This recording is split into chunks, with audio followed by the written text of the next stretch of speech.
Bonjour, aujourd'hui je vais aborder un sujet, j'ai jamais pensé, même y penser. Le tennis, ça fait d'échanges. Et donc on va parler aujourd'hui de l'échange. Jeu, 7 match. Avec un invité un peu particulier, il s'appelle Jean-Marc. Jean-Marc, bonjour à tous.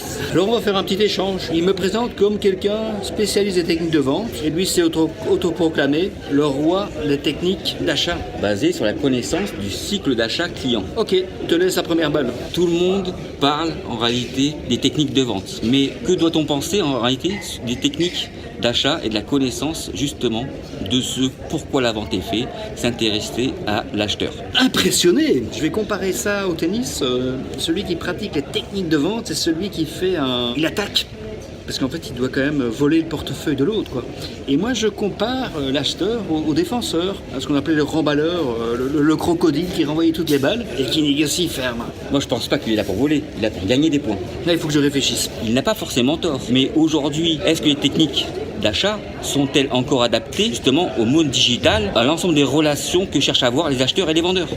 Alors là, il vient de faire un passing shot et je suis tout à fait d'accord avec ça. Au niveau du social selling, en fait, c'est que les gens, on doit solliciter l'envie d'acheter. Et donc, c'est plutôt l'acheteur, en fait, enfin, les techniques d'achat. De mon point de vue, après chacun fait comme il veut, chacun a son style de jeu. Il y a des commerciaux attaquants, il y en a qui sont plutôt en défense, qui font du lift, qui font des revers à deux mains, etc. On ne sait pas trop en fait quelle est la meilleure technique. Mais ce qu'on peut constater côté cycle d'achat, c'est que ça fonctionne toujours de la même manière. Vous pouvez vendre un produit ou un service tout simplement par rapport aux 4 éléments qui vont composer un cycle de vente. Oui, C'est-à-dire la volée, le budget, le smatch. le smatch. C'est-à-dire quoi? Le prix.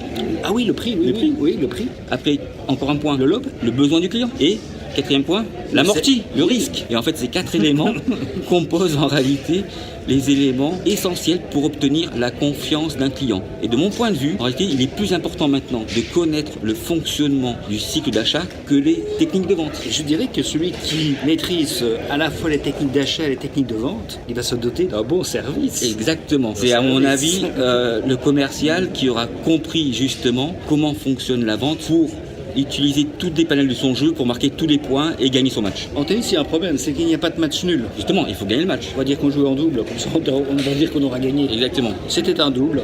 On a battu aujourd'hui, je ne sais pas moi, McEnroe et Peter Fleming, c'est pas mal. Hein, C'est pas mal. Référence, hein. Voilà. À très bientôt. À très bientôt. You can't be serious, man. You cannot be serious!